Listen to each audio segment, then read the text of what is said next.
മിശിഹായിൽ സ്നേഹമുള്ളവരെ, കൈത്താകാലത്തിൻ്റെ 5-ാമത്തെ ആഴ്ചയിലേക്ക് നാം പ്രവേശിക്കുമ്പോൾ ഇന്ന് സുവിശേഷവും ലേഖനവും പഴയ നിയമഭാഗവും എല്ലാം നമ്മെ ഓർമ്മപ്പെടുത്തുക, കർത്താവിനോട് ചേർന്ന് എപ്രകാരം നമ്മുടെ ജീവിതങ്ങളാക്കി തീർക്കണം, എപ്രകാരമാണ് വിശുദ്ധമായൊരു ജീവിതം നമ്മുടെ ജീവിതത്തിൽ ഉണ്ടാകേണ്ടത് എന്നുള്ളതാണ്.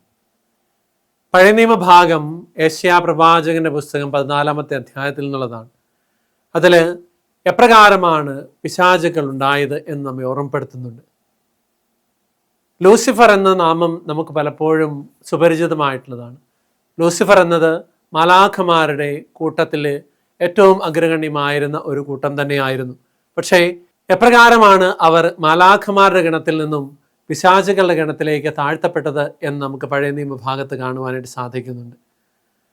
അവരുടെ ജീവിതത്തിൽ അവർ ദൈവത്തെക്കാൾ ഉപരിയാണ് എന്ന് എവിടെ ചിന്തയുണ്ടായോ, ദൈവത്തെക്കാൾ അവരുടെ പദവികൾ ഉന്നതമാണെന്നുള്ളൊരു ചിന്ത അവരുടെ ജീവിതത്തിലുണ്ടായോ, അന്ന് അവർ നിബന്ധിക്കപ്പെട്ടു എന്നാണ് പറയപ്പെടുക. ലേഖന ഭാഗത്തേക്ക് വരുമ്പോൾ നമുക്ക് കാണുവാനായിട്ട് സാധിക്കുക, ഒരു കൂട്ടം ജനങ്ങളുടെ തീരുമാനങ്ങളും ചിന്തകളുമെല്ലാം ഒരുപക്ഷെ അത് യഥാർത്ഥമായിട്ടുള്ളതാണോ എന്ന് പോലും, സത്യത്തിന് അനുയോജ്യമായിട്ടുള്ളതാണോ എന്ന് ചിന്തിക്കുക പോലും ചെയ്യാതെ മറ്റുള്ളവരിലേക്ക് എത്തിക്കുന്ന ഒരു ജനത്തെ നമുക്ക് കാണുവാനായിട്ട് സാധിക്കും. ഒരിക്കലും അവരോട് ചേർന്ന് നിൽക്കാനായിട്ട് നിങ്ങൾ പരിശ്രമിക്കരുത്, അവരിൽ നിന്നും അകന്നു നിൽക്കണമെന്നൊരു ഓർമ്മപ്പെടുത്തലാണ്. സുവിശേഷത്തിലേക്ക് കടന്നു വരുമ്പോൾ ഈശോ ഊമനായ ഒരുവനെ പിശാചിനെ ഒഴിപ്പിച്ചുകൊണ്ട് അവനെ സൗഖ്യപ്പെടുത്തുകയും പിന്നീട് നമ്മുടെ ജീവിതങ്ങളിൽ ദൈവവുമായിട്ട് എപ്രകാരം ചേർന്ന് നിൽക്കാം എന്ന ഒരു ഓർമ്മപ്പെടുത്തലും നൽകുകയാണ്. അതിന് നമുക്ക് നീതിയുടെയും സത്യത്തിൻ്റെയും മാർഗത്തിലൂടെ നമുക്ക് നടക്കേണ്ടതുണ്ട്. അതിന് വിരുദ്ധമായിട്ടുള്ള എല്ലാം നീക്കി നമ്മൾ മുന്നോട്ട് പോകണം എന്ന ഒരു ഓർമ്മപ്പെടുത്തലാണ്. പഴയ നിയമഭാഗം നമ്മെ ഓർമ്മപ്പെടുത്തുന്ന ഒരു വസ്തു കൂടിയുണ്ട്. ഉൽപ്പത്തിയുടെ പുസ്തകത്തിൽ ബാബേൽ ഗോപുരം പണിയുന്ന ജനതയെ നമുക്ക് കാണാം. അതിനെ എന്തുകൊണ്ട് കർത്താവ് നശിപ്പിക്കുവാനായിട്ടിടയായി എന്ന് ആ ഭാഗത്ത് തന്നെ നമുക്ക് വായിക്കുവാനായിട്ട് സാധിക്കും. അവരുടെ ചിന്ത എന്ന് പറയുന്നത് തങ്ങളുടെ തന്നെ പ്രശസ്തി ആകാശം മുട്ടോളം ഉയരമുള്ള ഒരു ഗോപുരം പണിതുകൊണ്ട് അതിനെ ഉയർത്തുവാനായിട്ട് പരിശ്രമിക്കുന്നവരാണ്. ദൈവത്തിൽ ആശ്രയിക്കാതെ, ദൈവത്തിൻ്റെ കരുണയും ദൈവത്തിൻ്റെ പരിപാലനയും ഏറ്റുപറയാതെ ജീവിക്കുന്ന, സ്വന്തം കഴിവിലും സ്വന്തം പരിശ്രമത്തിലും മാത്രം ആശ്രയിക്കുന്ന ഒരു ജനതയാണ്. അവരുടെ ജീവിതത്തിൽ അഹങ്കാരം, എളിമയില്ലാത്തൊരവസ്ഥ, ദൈവത്തിലുള്ള ആശ്രയബോധം അവർക്ക് നഷ്ടമാകുന്നു. പ്രിയമുള്ളവരെ, പലപ്പോഴും നമ്മുടെ ജീവിതങ്ങളും ഇതുപോലെ ആയിത്തീരാറുണ്ട്. ഒരുപക്ഷെ മാലാഖമാരായിരുന്ന ഒരു ഗണം പിശാചുക്കളായിട്ട് അധപതിച്ചതും അവരുടെ ജീവിതത്തിലുണ്ടായ ഒരു അഹങ്കാരം കൊണ്ടാണ്. ദൈവമാണ് നമ്മുടെ പരിപാലകൻ, ദൈവത്തിൽ ആശ്രയിച്ചാണ് നാം ജീവിക്കേണ്ടത് എന്നൊരു ചിന്ത നമ്മുടെ മനസ്സിലില്ലെങ്കിൽ നമ്മുടെ ജീവിതങ്ങളും ഇതുപോലെ അഹങ്കാരം മൂലം അധപതിച്ചു പോകുവാനായിട്ട് സാധ്യതയുണ്ട്. അവിടെ ദൈവം ഇടപെട്ട് തന്നെ നമ്മുടെ ജീവിതങ്ങളെ തകർത്ത് അടിക്കുവാനായിട്ട് ഇടയുണ്ട് എന്ന് നമുക്ക് ജീവിതത്തിൽ ഓർത്തു വയ്ക്കാം. സുവിശേഷത്തിൽ നമ്മെ ഓർമ്മപ്പെടുത്തുന്നത് ഞാൻ നേരത്തെ സൂചിപ്പിച്ചതുപോലെ നമ്മുടെ ജീവിതങ്ങളിൽ ദൈവിക സാന്നിധ്യം എപ്പോഴും കൂടെ കൊണ്ടു നടക്കണമെന്നാണ്. സുവിശേഷത്തിൻ്റെ അവസാന ഭാഗം നമുക്കറിയാം. അതിൽ പറയുക ഇപ്രകാരമാണ്: ഒരു അശുദ്ധാത്മാവ് ഒരുവനെ വിട്ടുപോയതിന് ശേഷം തിരിച്ചു വന്ന് വീണ്ടും അവനിൽ കുടിയേറി പാർക്കുവാനായിട്ട് ഇടയുണ്ട് എന്നൊരു ഓർമ്മപ്പെടുത്തലാണ്. അതിന് കാരണമായിട്ട് കിടക്കുക ശൂന്യമായ ഇടമാണ് എന്നുള്ളതാണ്. ഒരുപക്ഷെ നമ്മുടെ ജീവിതങ്ങളിൽ ഈ ശൂന്യതയെ നിറയ്ക്കുവാനായിട്ട് സാധിക്കുന്ന സാന്നിധ്യങ്ങൾ കൂടെ ഉണ്ടാകണം എന്ന് കർത്താവ് നമ്മെ ഓർമ്മപ്പെടുത്തുകയാണ്. നമ്മിൽ തന്നെ ആശ്രയിച്ച് നമ്മുടേതായിട്ടുള്ള വഴികളിലൂടെ കടന്നു പോകുമ്പോൾ ദൈവിക സാന്നിധ്യവും നമ്മുടെ ചുറ്റുപാടുമുള്ള ഒരുപക്ഷെ നമ്മുടെ കൂടെയുള്ളവരുടെ സാന്നിധ്യവും നമ്മുടെ ചുറ്റുപാടുകളുമെല്ലാം ദൈവത്തിൻ്റെക്ക് നയിക്കുന്ന ഒരു സാന്നിധ്യമായിട്ട് നമുക്ക് സ്വീകരിക്കുവാനായിട്ട് സാധിച്ചില്ലെങ്കിൽ നമ്മുടെ ജീവിതങ്ങളും ഇതുപോലെ ശൂന്യമായി കിടക്കുന്ന ഇടങ്ങളായിട്ട് മാറിപ്പോകും. സുവിശേഷ ഭാഗത്ത് നാം കാണുക, ഈശോ പിശാചിനെ ബഹിഷ്കരിച്ച് ഊമനെ സൗഖ്യപ്പെടുത്തുമ്പോൾ ചുറ്റുമുള്ള ജനക്കൂട്ടം അതിനെക്കുറിച്ച് പറയുക, ബേൽസബൂലിനെ കൊണ്ടാണ് ഈശോ ആ പിശാചിനെ ഒഴിപ്പിക്കുന്നതും ആ ഊമനെ സുഖപ്പെടുത്തുന്നതും എന്നാണ്. പക്ഷേ അതിന് വിരുദ്ധമായിട്ട് കർത്താവ് തന്നെ പറയുന്നുണ്ട്, അങ്ങനെയെങ്കിൽ നിങ്ങളുടെ മക്കൾ എപ്രകാരമായിരിക്കും പ്രതികരിക്കുക? ദൈവത്തിൻ്റെ കരം കൊണ്ടാണ് ഇതെല്ലാം സംഭവിക്കുന്നതെങ്കിൽ ദൈവരാജ്യം നിങ്ങളുടെ ഇടയിൽ തന്നെ ഉണ്ട് എന്ന്. പ്രിയമുള്ളവരെ, നമുക്ക് മനസ്സിലാക്കുവാനായിട്ട് സാധിക്കാത്ത പല കാര്യങ്ങളും ഈ ലോകത്തിലുണ്ട്. ദൈവത്തിൻ്റെ ഇടപെടലുകളുടെ പല ഭാവങ്ങളും സാഹചര്യങ്ങളുമെല്ലാം നമുക്ക് തിരിച്ചറിയുവാനായിട്ട് സാധിക്കാത്തപ്പോഴും നമ്മൾ അതിനെക്കുറിച്ച് ഒരുപക്ഷെ നമ്മുടെ ജീവിതത്തിലുണ്ടാകുന്ന ചില കുറവുകളാകാം, അതല്ലെങ്കിൽ നമ്മുടെ ജീവിതത്തിലുണ്ടാകുന്ന ചില ബുദ്ധിമുട്ടുകളും ക്ലേശങ്ങളുമുള്ള സാഹചര്യങ്ങളാകാം, അതിനെല്ലാം കുറിച്ച് നമുക്ക് മനസ്സിലാക്കാനായിട്ട് സാധിക്കാത്തത് കൊണ്ട് തന്നെ നമ്മൾ ദൈവത്തെ കുറ്റപ്പെടുത്തുകയോ മറ്റുള്ളവരെ പഴിചാരുകയോ ഒക്കെ ചെയ്യുമ്പോൾ നമ്മുടെ ജീവിതത്തിൽ ഇതേ ജനക്കൂട്ടത്തിൻ്റെ യേശു ഊമനെ സുഖപ്പെടുത്തിയപ്പോൾ അത് ബേൽസബൂലിനെ കൊണ്ടാണ് എന്ന് പറഞ്ഞ ഒരു മനോഭാവത്തോടു കൂടി പ്രവർത്തിക്കുന്നവരായിട്ട് മാറുവാനായിട്ട് സാധ്യതയുണ്ട്.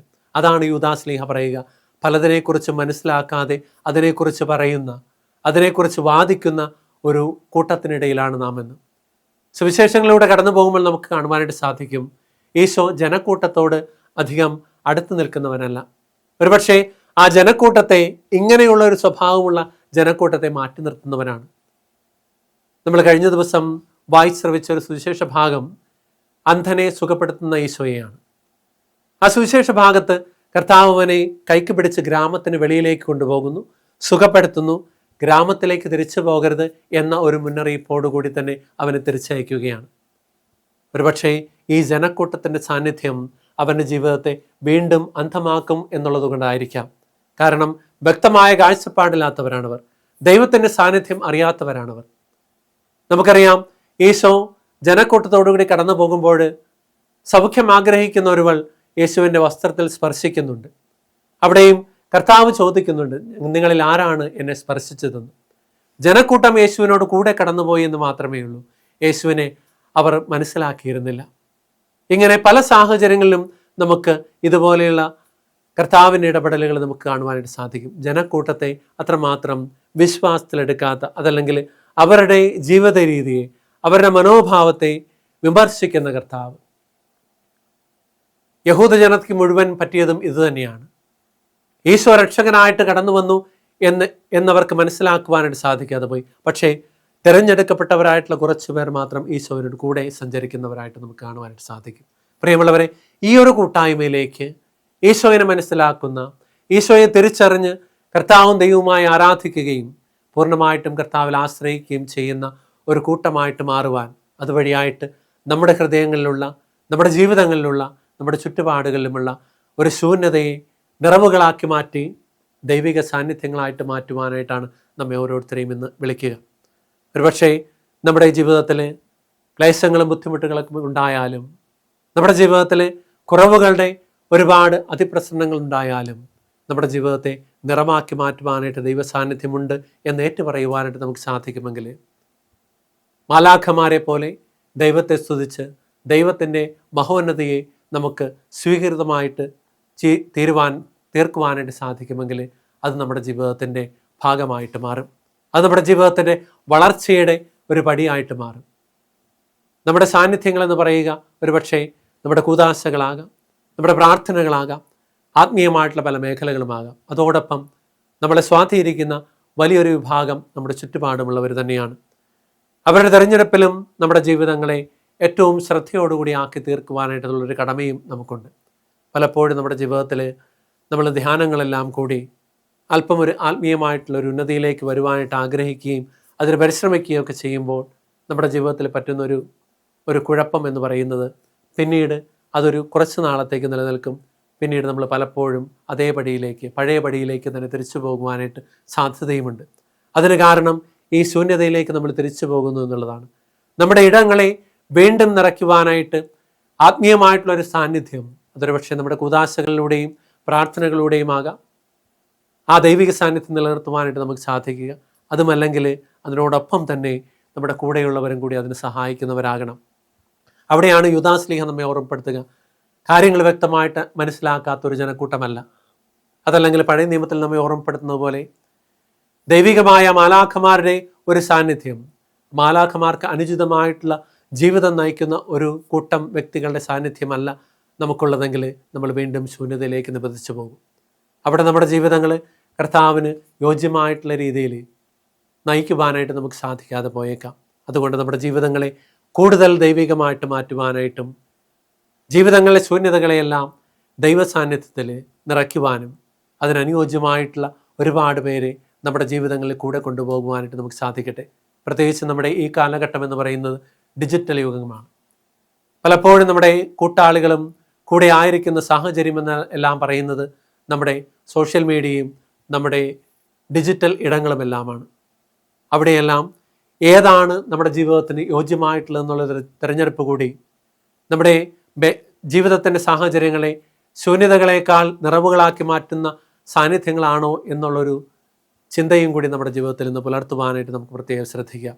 അതുവഴിയായിട്ട് നമ്മുടെ ജീവിതങ്ങളെ ഒരുപക്ഷെ അല്പം താഴെയാണെന്ന് നമ്മൾ ചിന്തിക്കുന്നുണ്ടെങ്കിൽ അതിനെ ഉയർത്തുവാൻ, ആത്മീയമായിട്ടുള്ള മേഖലകളിലേക്ക് വീണ്ടും ഉയർത്തി മാലാഖമാരെ ഒടൊപ്പം നമ്മുടെ ജീവിതങ്ങളാക്കി തീർക്കുവാനായിട്ടുള്ള കൃപയ്ക്ക് വേണ്ടി നമുക്ക് പ്രത്യേകമായിട്ട് പ്രാർത്ഥിക്കാം. ജനക്കൂട്ടം നല്ലതാണ്, നമ്മുടെ സാന്നിധ്യങ്ങളും നല്ലതാണ്. നമ്മളായിരിക്കുന്ന അവസ്ഥകൾ മറ്റുള്ളവർക്കും കൂടി പ്രചോദനമേകുന്നതാകണം. അവരുടെ ജീവിതങ്ങളെയും കൂടി ആത്മീയതയും ദൈവിക സാന്നിധ്യവും കൊണ്ട് നിറയ്ക്കുന്നതാക്കി മാറ്റുവാനുള്ളൊരു കടമയും കൂടി ഇന്ന് നമുക്ക് സുവിശേഷം നമുക്ക് നൽകുന്നുണ്ട്. അത് നമ്മുടെ ജീവിതത്തിൽ ഓർത്തു വയ്ക്കാം. നമ്മളായിരിക്കുന്ന ഇടങ്ങൾ ആത്മീയമായിട്ട് നിറമുള്ളതാക്കി മാറ്റുവാനായിട്ട് നമുക്ക് സാധിക്കട്ടെ. ദൈവത്തിൽ പൂർണ്ണമായിട്ടും ആശ്രയിച്ച് നമുക്ക് മുന്നോട്ട് പോകാം. അവിടെ നമ്മുടെ കൂടെയുണ്ട്. അവിടെ നമ്മളെ അനുഗ്രഹിച്ചുകൊള്ളും. പിതാവിൻ്റെയും പുത്രൻ്റെയും പരിശുദ്ധാത്മാവിൻ്റെയും നാമത്തിൽ ആമേൻ.